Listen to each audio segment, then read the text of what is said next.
What's up, everybody? This is Fred Richani. We have right here via Zoom a very special guest. He is a media professional, a filmmaker, but his most important professional titles are activist, humanitarian, and the founder of the amazing grassroots organization Focus Congo. Here to discuss the tragic situation in Congo, as well as all the amazing work he's doing, Pappy Orion. Pappy, thank you so much for the time. Thank you so much for taking time out of your busy day to speak to us. How's everything going? Thank you, brother. Thank you for having me. And to all the viewers, thank you for listening. It's a great opportunity to be on this platform. And I'm doing, can I say I'm doing good? I don't think because the situation in Congo is not good. And we've been experiencing a lot the past few weeks. And so I'll share about that in this interview. And you are doing some amazing work. You do have an incredible story. I know we can't completely tell the story about Focus Congo without going into your story, but just at the top of the show, for anybody who's not familiar with Focus Congo, can you just discuss how it was formed and what the current mission is and just how people can get involved and help? We started Focus Congo because we realized that the media, the major media outlets of the world wasn't focused on Congo. The stories, what was happening there, the media were not reporting about the situation there. And me coming out of this situation, I was born in Eastern Congo, in South Kivu. As a child, I was recruited as a child soldier, but I escaped this situation, and I was lucky enough to find my way to South Africa. And South Africa was a struggle, but South Africa was like my second home because I got to learn and see different situations there. And after that, I went back, I grew up after 10 years, I went back to Congo and learned about the situation which was still taking place. And for me, that is what pushed me to actually want to do something about Congo. And I'm going to quickly tell you the one story that really triggered this whole Focus Congo thing. And when I got to Congo, I went there with a team of friends. We were all young and naive and really eager to change the world. And we got to Congo for the first time. I'm looking for my parents. I didn't know if they were still alive. And I remember that evening when they were around in Congo, somebody told them that they knew where they were, but we looked for them. We didn't find them. After a few days, someone managed to track where my parents were. And I remember seeing my father and my mom and my siblings that were still alive, and there was a joy, tears of joy, and amazing. Within that situation, this moment of happiness, so that one of my sisters wasn't looking at my face. And every time I looked at her, she was looking down. And this was a playing situation. The entire time we were going there to my parents. And I asked my father what had happened to her. My father told me that she's been raped by several men.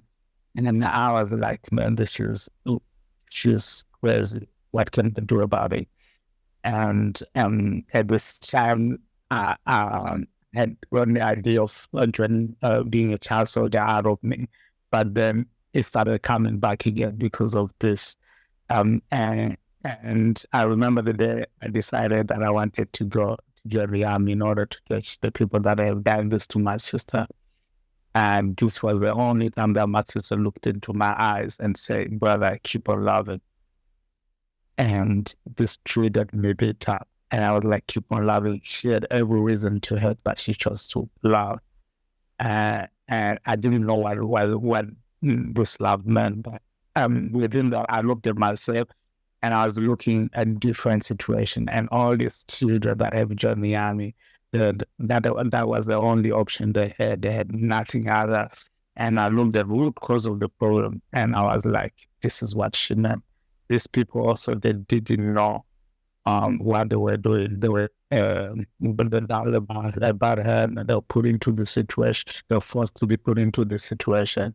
And now what I can do is not to go and take a gun and kill them, but to look who has caused this whole situation and how we can try to help these people that have been into that situation. Not only those types of them, but also the victim. And now we started looking, and this is how we started Focus Congo, actually, to help children that have joined the movement, to help orphans, and to have the women that have been abused, raped, and yeah.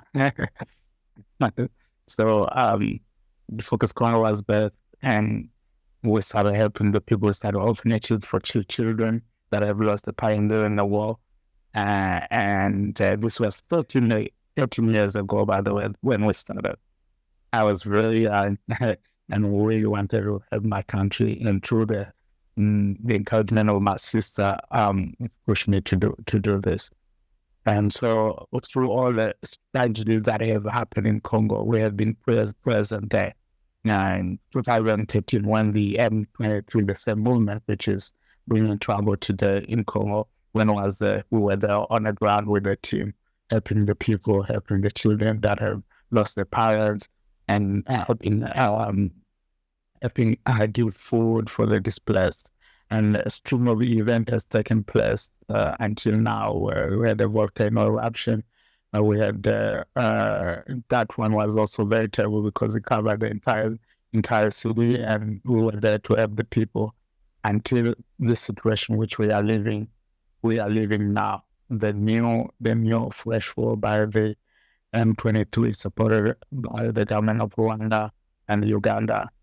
And of course, we all know that many governments, the powers of the world, like the United States, the European Union, they are all supporting this country called Rwanda in order to terrorize the people of Congo and to keep on extracting the mineral that this country possesses.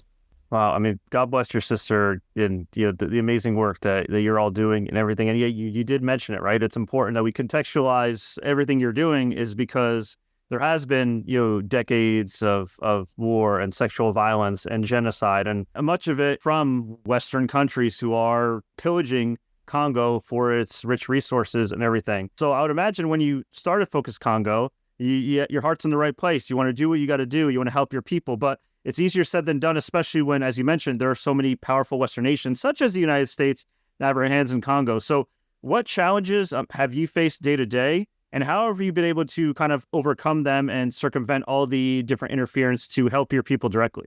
It's been really tough. We've got a lot of challenges, especially in Congo, because as you hear me always, Congo, we are a forgotten country. Like, no media outlet want to talk about situation. This situation has been happening for almost 3 decades now, but the media is still not talking about it. And because of that, many people around the world, they didn't know. They don't know. If you ask people today what is actually happening in Congo and what is this happening, people won't tell you because they don't know. They don't know what is happening. But I think we have a responsibility as Congolese, to be part of telling a story. And this has been one of the reasons why, this was the reason why I went to study media and to be able to learn so that I can be able to tell the story of Congo myself. And so the challenges to help the people is great. Because first, Eastern Congo, the infrastructure of Congo is not so good, and Congo is a big country. The capital city in Kinshasa is not connected with Eastern Congo. So even the people in the capital of the Democratic Republic of Congo, some of them don't know what is happening in the Eastern Congo. And so to be able to get help, many people, this help have to go through sometimes countries that are causing chaos in Congo. And that brings another challenge because of sometimes things delay because of that. Sometimes people that are coming to help, they get discouraged while you're going to that place, even be unalived or things will happen to you. But also for us to even travel there is it's not easy to get to Eastern Congo. Either you go through Kinshasa. If you are in a different country, you go through Kinshasa, and from Kinshasa you take a local flight, which is not sometimes frequent, or you go through Rwanda, Kigali, the cheapest option. If you come from overseas, of course, America or Europe, and Kigali, sometimes it has a lot of different questions on where you're from, why you run to that.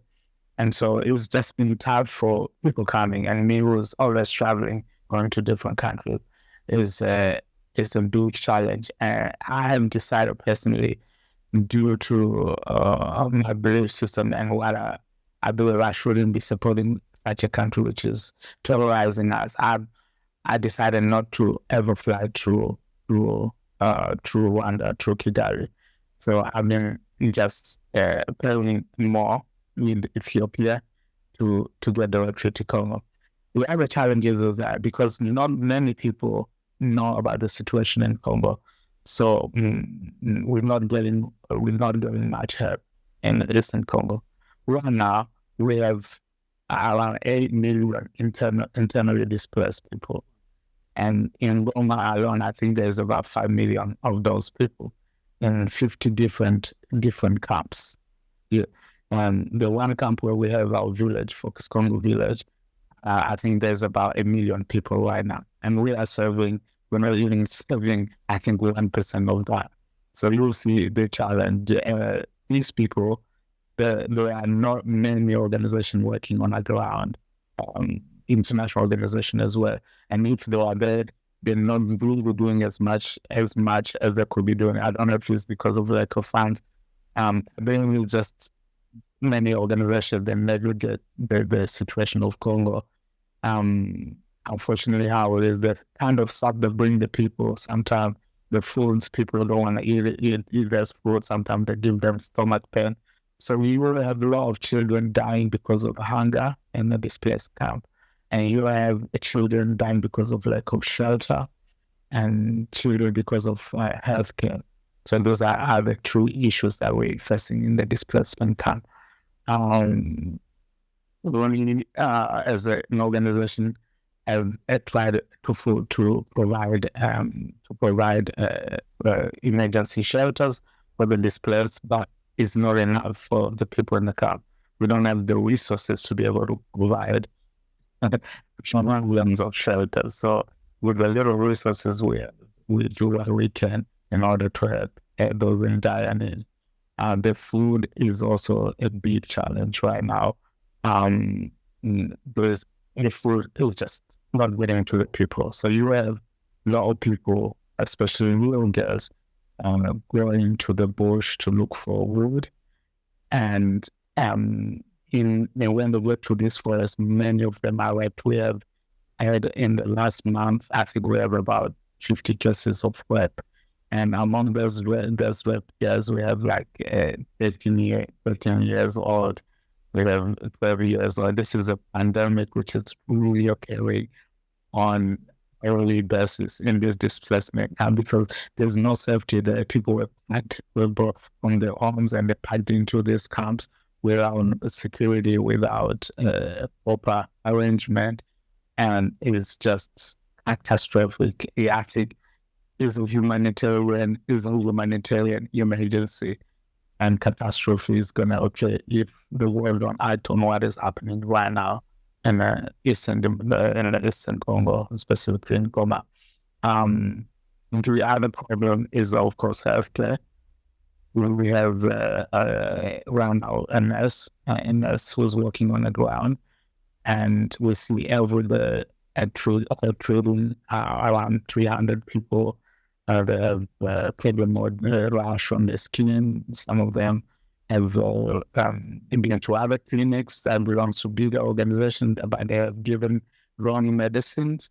And if you imagine this so-called big organization with bigger funding, but still they cannot be able to help the people. So what they do, so these organizations, they come with one goal, so we only gonna deal with those who have diarrhea. Any other person who is sick, even if they're very sick, they come there seeking for help, they are not helped. And so for us, because this is our people, and we cannot choose who we help or how we help people. So we try to help as much as we can. We go to different areas or different camps as well, and help as many people as we can. And we have seen a tremendous positive change in what we do, especially in healthcare, where we found this little girl. She was given a little injection, and this triggered something in her body, in her head, and the whole head was burned. And just because of this injection, this was a bigger clinic that she went to, which belonged to bigger international organization. And we got they presented this gift to us, and we went, well, this is by our nurse. Our nurse was like, we're going to do something as quick as possible. And it was, we started treating this girl, and like every week we were seeing her. After which we could see some improvement. So the things that I needed are sometimes just basic, but because of lack of basic need, people are dying because of lack of that. Yeah. That's so tragic and catastrophic, but it is amazing what you and your organization are doing, as a grassroots organization, trying to do on the ground compared to some of these big organizations that, I don't know, it sounds like they just kind of want to go there and say they went to Congo rather than actually care about helping the people who go to Congo. Would that be like an accurate statement? You're right. You can definitely say that, because most of these people, they live in mansions, because within Roma itself, there's still people that are living largely. And so those organizations, they live in bigger mansions, in no compounds. And what shocked me also was when I saw that some of these organizations have these land cruisers, and there also 10 of them, and each one was carrying one person. 10 of them. So 10 land cruisers carrying 10, when the driver and the work. And I was like, what? Which kind of thinking is this, that you will send 10 cars for one person? First, you look at the fuel that will for this, and just the environmental aspects, and we have one car, and sometimes we and this car with 20 people. And we make a lot of different.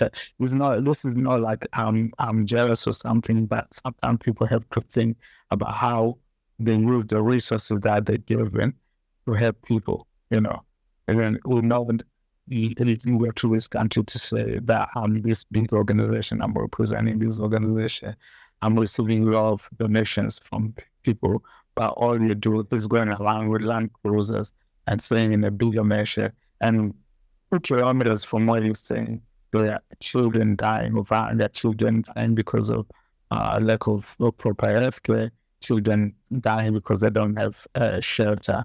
And this pains me a lot to know that we could be doing more, but because our news is not getting out, so we don't have that support to be able to do more, but we're doing where we can. And I want to take this opportunity actually to thank the community that have supported us, including you guys, also inviting us to speak on this platform. I think this is how we're gonna get the story of the Congolese people out. This is how people will get to know even the genocide is taking place in Congo, and the world has to be involved because we are all concerned about the situation in Congo. For sure. I mean, hey, we're more than happy to help and provide this platform, and we hope you continue to get more platforms. And why do you think there has been such little media coverage of the Congo and everything going on the last 3 decades, and even just the last 8-9 months? I think there's a few different factors that we can touch here, but I think one and most important one is that the media outlets, they are owned by these businessmen that probably have a stake in what is happening in Congo. Like in mining, coltan, and all different resources that are coming in Congo. And so for them to be able to bring the story of Congo out there, and the world will get to know, and of course the world will awaken and start talking and start protesting, and that is not good for any of them. And also, if they're not owned by these bigger businessmen, they're probably don't tell the story. There is a particular story of how you have to tell a story in order for the people not to see what is happening. But also, that we have this privilege, in fact, to talk now is because of Congo. If it wasn't for Congo, we don't have all these electronic devices, we don't have the phones, we don't have the computer laptop that we're using to tell this story. And so each one of us, if you are human, you are concerned with what is happening in Congo. And all these causes that we are fighting about, they are all connected. And sometimes people think that what is happening, of course, in Palestine is probably more than what is happening in Congo. You have to look at this situation. They're all interconnected. And once we start looking at it like that, we'll know that Congo is more important than we think. And on your platform, I will talk specifically also to the Africans that will be listening. That I'm personally disappointed with Africans, because our fellow Africans are quiet and they're not really talking about what is happening. Most of the people are supporting the oppressor. They're supporting the oppressor, who's obviously supported by the oppressors. And that really pains me to see that they are busy praising this man who's causing chaos and destruction in Eastern Congo. But I want to say that no one is free until all of us are free. No one, Africa is not free until Congo is free. Because if you look at the position of Congo, Congo occupies a very strategic space in Africa. Right there in the middle, if Congo is not there, there will be no Africa. All Africa will be probably divided. So we have to think as African first. What do we have to do for Congo? If our leaders are not doing something, we have to awaken and do something. This issue concerns us all. Congo possesses the capacity to the landmass to feed the entire Africa. It's actually Congo is used for agriculture. We can feed the entire Africa. We have electrical power, the Inga, which can light the entire Africa. Not to say about the mineral resources. I mean, people have talked about that. I think the biggest resource we have in Congo is our human capacity.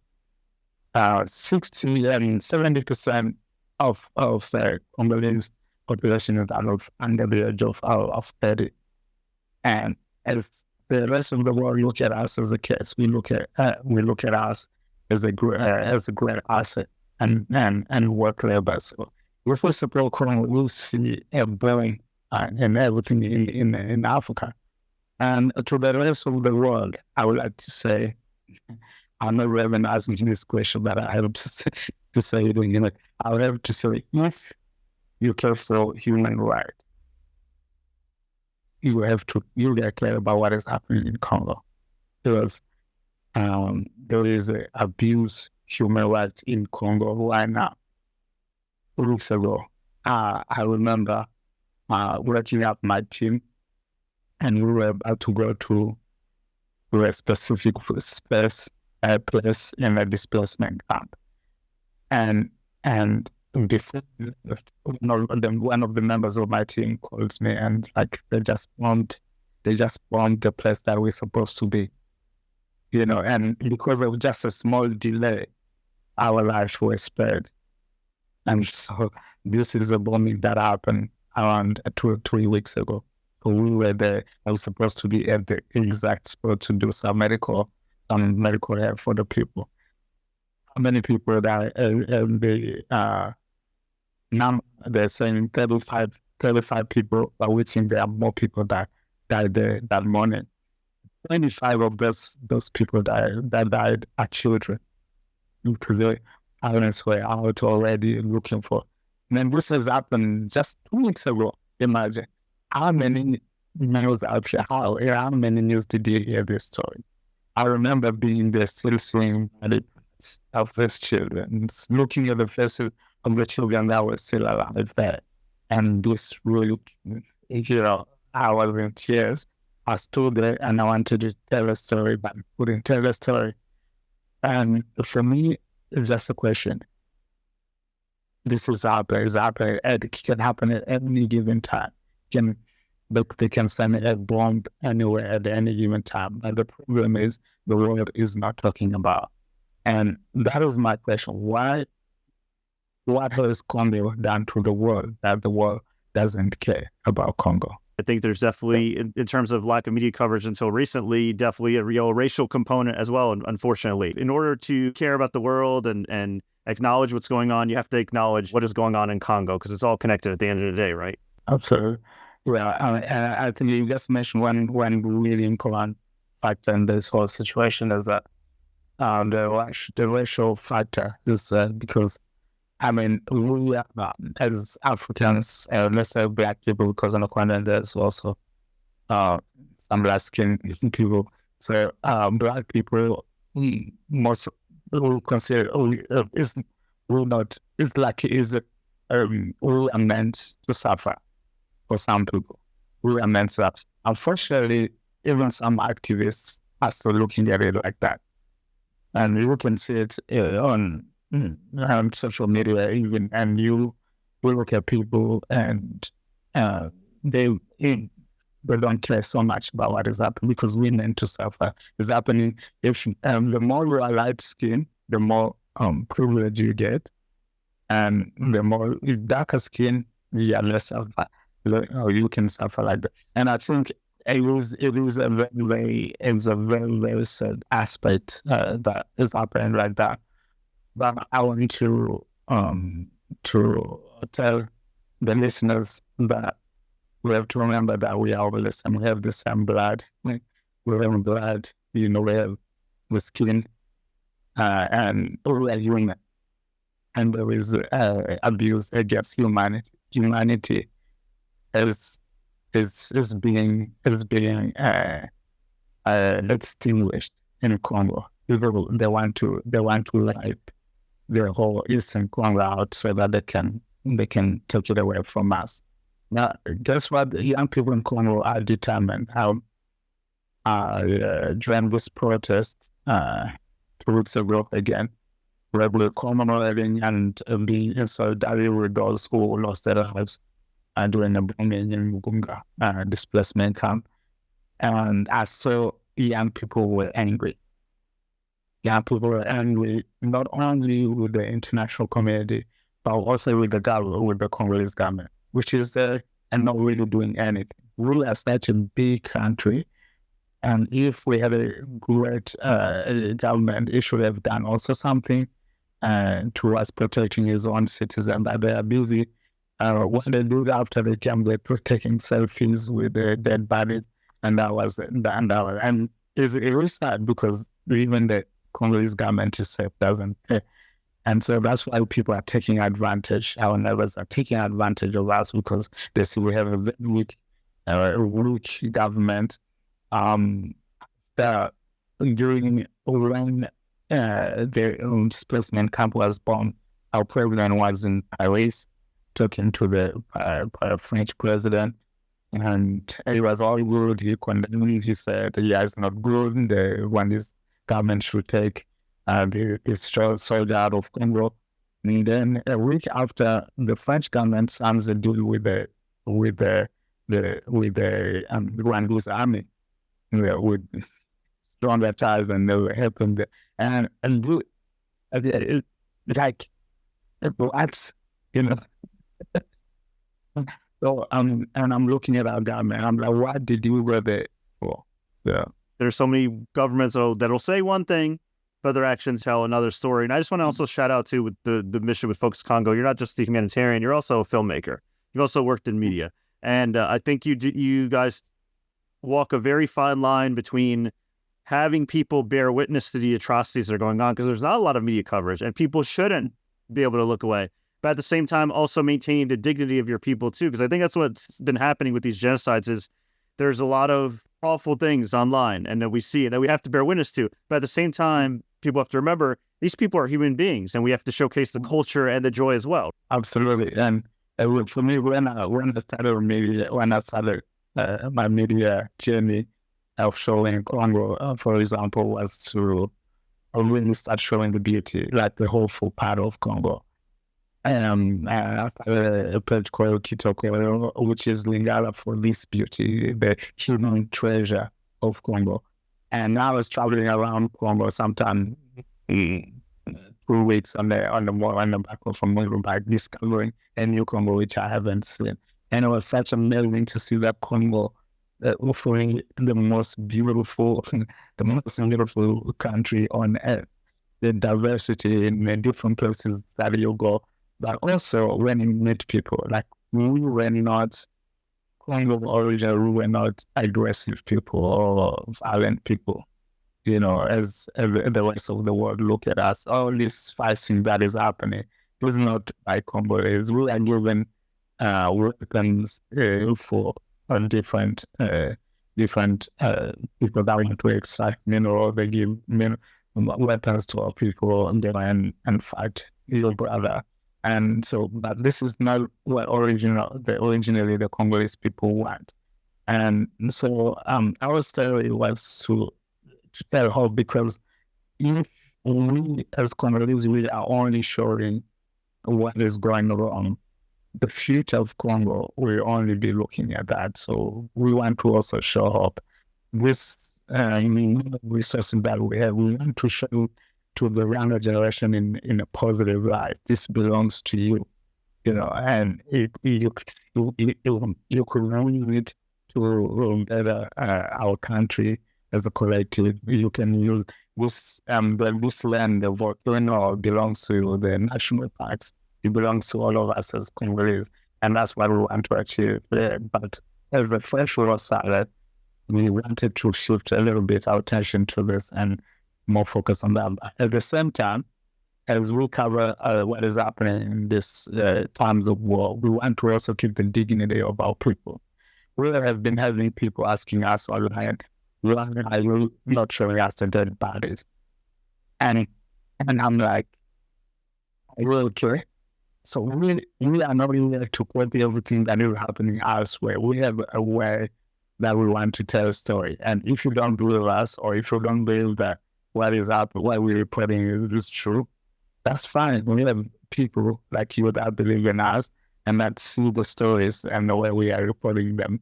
We believe in our cultural sense that they also then deserve respect. So we're not going to go out there, or even any person, like I will try to form a relationship with any person that we interview. Any of these people that we have interviews and put online, some of them are now living in our shelters that we have built, and we have formed some kind of relationship.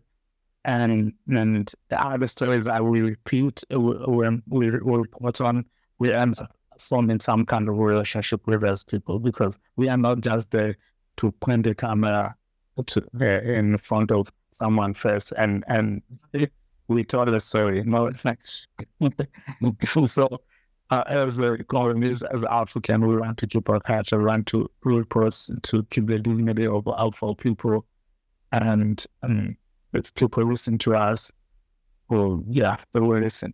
I love that, man. Much respect for doing that and be able to walk that line between telling the stories, but also being respectful and, you know, showcasing your people with dignity. Now, for non-Congolese people, for people that want to support the cause, obviously they can donate, they can volunteer to Focus Congo, focuscongo.com. But what are some steps that people can take right now to support Congo from their own home? We talked before, we are all somehow contributing to what is happening. We have our phones, we have our laptop computers, and certain things that we cannot be able to do if we don't have those luxuries in our hands. And so we can use the computer to spread, like you can use your phone to spread awareness about what is happening in Congo, or just learn. But before, I had people saying that they are not enough information about Congo, but I think we are now, if you go on different platforms there, people are talking about Congo. I think people have done a great job, including us, really talking every day and posting what is happening. And so look, if you don't know anything about what is happening, just research, start with us at Focus Congo, and at Focus Congo at Pappy Orion on TikTok or Instagram, and see what is happening. And then you will see a lot of young Congolese people that are starting to report.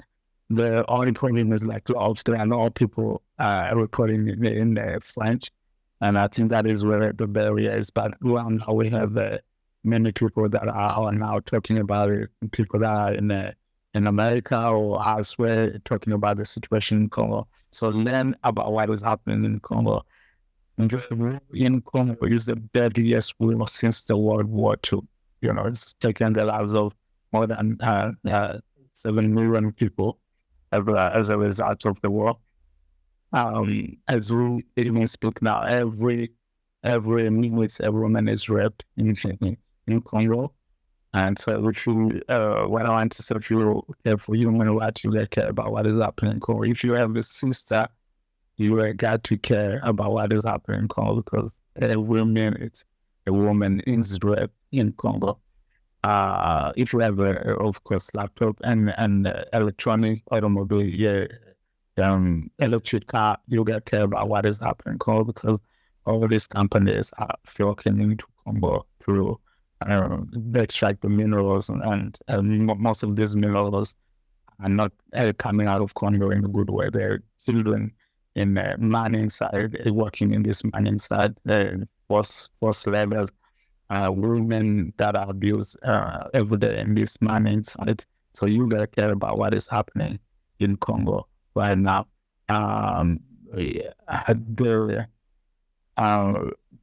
It's been the deadliest war since the World War II, and still the world doesn't know about it. That is a huge question. What has humanity become? We have to do our job as human to know what is happening, because this is a humanitarian catastrophe unfolding. There's a genocide taking place right now in Congo. I know a lot of people are reusing their old electronics, buying refurbished, taking some steps there. But are there any other steps that everyday people can take to kind of combat the resource mining that's going on right now and the exploitation? Or is it mainly just kind of stepping back the consumerism and kind of reevaluating your relationship with technology day to day? I think that's a great question. I think we all want to have new iPhones or whatever, Samsung, everywhere when they're coming out. I think this is a time to look at ethics and to look, do we value human, or do we have a new phone every year? I think we can do with all the phone. We can still have a story with the older phone, and because these phones are taking the lives of the people in Congo. People are dying because of this phone. And so I think it is time for people to start thinking about companies that are not using minerals. I reached out to some companies. There's a company like Fairphone. I reached out to them, but they have no response. I'm not sure what they stand for. I through to find out when they respond themselves. So I wouldn't recommend you that this is the best one right now, because I don't know myself. But I think the best way will be to not buy new phones and to show these companies that you care. And once they start seeing that people are not buying so much, they can start reacting. Because right now, there is a case ongoing case, the Congolese government against Apple, and Apple, it keeps on saying that they are not using, they're not all the minerals, they then buy it from China or something. But when we really sourcing, where is China getting these minerals that they, so that is the problem. If you are really a good company and you want to protect the lives of the people, you will have to really swear your minerals from. Don't just go and tell the people that you don't buy from Congo, because how many percent of coltan coming from Congo? So, so temporary our responsibility is to think about human life. Those of Congolese people that are in every day because of this minerals that is in our phones and our laptop computers and electric cars. So we have to think about that and see what can we do as humanity to prevent any catastrophe unfolding right now. So we talked a lot about, of course, Focus Congo. Everything that's been going on in Congo has been horrific. We can't tell the story of Focus Congo without telling the story of Pappy Orion, and your journey in particular is incredible. Your parents made the selfless decision to give you a couple $100 to say, hey, get out of here, get to safety. You deserve a chance to live. From what I understand, you went from Congo by foot to South Africa over the course of a couple-year period, which is just an incredible story of resilience. And from what I understand, during that journey, not only did you connect with a lot of like-minded people and get a new lease on life, but you also found faith. So can you just talk a little about that journey and how faith has been important to you, especially in this mission? When the war started for me, it was the only place that I could hide was in a church. You know, there's a place I could hide when I was still in Congo, because we was all praying time to time, and peace will come, relative peace will come, and we'll run again. And a church was always a safe place. And by this time when chaos, I didn't understand the recruiting children, my mother, they made a hard decision to send me out. Then to do that not. The first thing what has happened to other children, what has happened to our children that have joined and these rebel groups, some of them will come back and they'll rape their own mothers, they'll rape their own sisters, they'll cause chaos in the entire village. And my parents, they didn't want me to become one of those kids. So they say, it is rather better for you to go and die somewhere elsewhere than you becoming a horrible person like this. Kids that have joined these different rebel groups. And that's how my dad went and sold two cows and got $200. My mom put it into my shirt and I was on my way. Then when they sent me out, it was a very sad day because they never knew that if they're ever going to see me, and I wasn't sure I was going to see them. They didn't think I was going to see them anymore. They didn't know that I was going to end up in South Africa.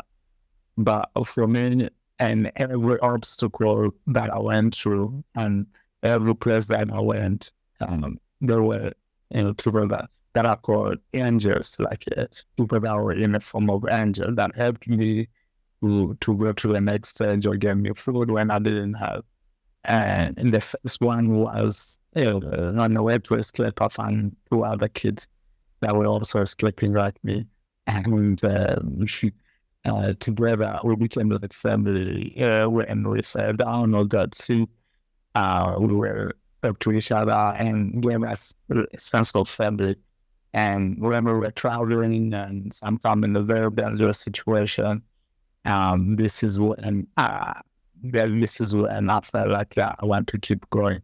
And one of the stories, we had to cross Crocodile Infested River, and this was a very tough situation where we have to sit there for a week. Now we have just crossed this Limpopo River. That's a river that separates South Africa and then Zimbabwe. This was the situation, but we crossed. And getting into South Africa, life was difficult. We got involved into a different way. different institutions selling drugs on the streets in Cape Town and stealing funds from people and selling them. So it was a very, very tough situation. And it was a lesson for me to learn. And it was also a story that I had to bear before and repent and ask for forgiveness, forgive myself for getting involved in different things. And I think for me, that's where it first took me, because I knew that it wasn't possible for me to get to South Africa on my own power. There was a higher power, someone who was protecting me and guiding me to that place, because this Courier festival are national parks. We could have food, the traffickers, every angles, things that you could imagine. And that was only the beginning. The street of Cape Town in South Africa, we experienced every kind of abuse, imaginable abuse that you could imagine. Still fresh apartheid, a few years after apartheid, we were covered with monkeys thrown out of moving train. It was crazy. And I was seeing myself really attempted to take my own life, but I'm still alive.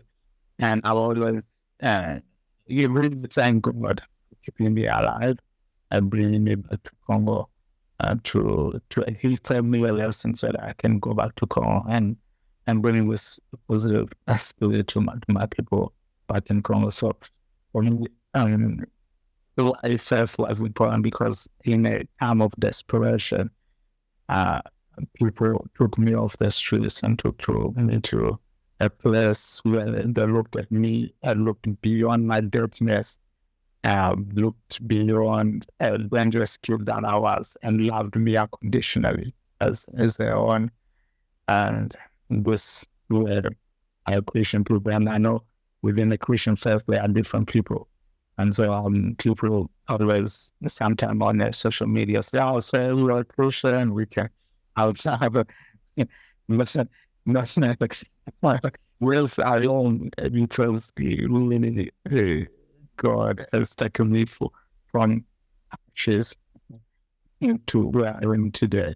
I was a dead person. Now I'm alive, and I'm a testimony to, yeah. Yeah, I mean, no pun intended. Thank God. I mean, you did. What an amazing story, and you overcame it, and you are absolutely paying it forward, and everything else. And yeah, I think when you do go through, catastrophic situations like that, whether you believe in God or the universe, there's got to be some type of faith you need to have. Absolutely. Yeah, it's unbreakable. So it's amazing that you found that community. Years later, you meeting your wife, who's also your partner in Focus Congo. I would imagine it's so important, especially for a mission like this, as critical as this. This is your life's work, to have such a great support system. Yeah, also all the people that I've met, we have on our team, a doctor, when I came to this place, the first place in South Africa, there was this man standing at the door, and the first thing he said, "Welcome, brother." And this was a guy from Namibia. They were standing there at the door, and right now we have those friends. He's the one who leads our medical branch of the organization. And so we ended up meeting back here in Germany, and we are great friends. But also, I met my wife while I was traveling, met my wife in Switzerland when I was studying media, and together with our faith, we were connected together. My wife is a German, and she really keeps me to my toes, and she completes me. And without her, it would be really tough for me to do the work that I'm doing. We have two sons, and this is important because when I'm in the displacement camp, when I look at those children, sometimes I see the image of my children. And this pushes me to really do more, treat them like my own children. And so also the same with my wife is just when she has dedicated everything. We have dedicated all our lives to this, to help the people of Congo and together, and all the people that are on the team that I've met through my journey. And now you are part of it. So it will gives me a lot of joy that we can do a work together. One day, soon, I will tell you, we will invite me on this platform, and I will tell you, you will also contribute to peace being established in Congo. And all of those people that are listening and are contributing and talking about Congo, if peace comes, it's not just because probably we have to have it all something, because we work together. I'm not trying to build a monument and put my name on it, but we are trying to leave a legacy that we will see peace in a place where people have been trying, but I think this is a generation, and together I believe we're going to do it. For people that haven't already been convinced, why should people donate and volunteer to Focus Congo? Focus Congo is an organization on a grassroots level that is working with the people that know the need of the people. And I will tell you a quick story. When we started distributing food, we went to these families and we told them, we had to ask questions. They said, what are you eating? They tell us, these big organizations are giving us food that is making us sick. And we started doing our research, and we started buying foods that we eat in our own house, and we gave to these people. And so they were eating and they were praying for us, saying that we hope and pray that you have more to give to us, because you give us the things that we need. These other people that are coming giving us the wrong stuff. So we are a grassroots organization that know why the people need, and we have lived in this situation ourselves, and we really are there on the ground doing the work with the people and representing the people with dignity. So we're funding and your donation, 100% of it. If we tell you that we're giving to the people, 100%. We go to the people for shelter, for water, for clean water, for healthcare. We will go to the people. And we will show you in a report if you want to see how the funds are being used, and together we'll build something sustainable. Incredible, Pappy. Thank you so much for your time. So well said. Bonus question. Is there anything you wish I asked you in this interview, or anything else you'd like to address before we hop off? When the interview is great. The only thing I want to tell the people is that Congo need you. For freedom to come to Congo, we need all of us. We need world solidarity, because right now the attention is not on Congo. And if all of us start talking about Congo, even if it's just a simple phrase, I think freedom will come. And let's keep our government accountable about the atrocities they are causing in Congo and all the countries in Africa that are suffering. We have to look at ourselves as humans. We have the same skin, we have the same blood, and together in Congo, in French, in Congo, let's in Somalia, we are together and we accomplish this together. Peace will come. Okay. Amazing. Pappy, thank you so much for your time. It was an honor and privilege. So grateful for the work you're doing with Focus Congo. For anybody that wants to donate and volunteer, please visit focuscongo.com. You can also check out Pappy Orion on all social media platforms, especially on TikTok, and Focus Congo as well. Pappy, thank you so much. Thank you.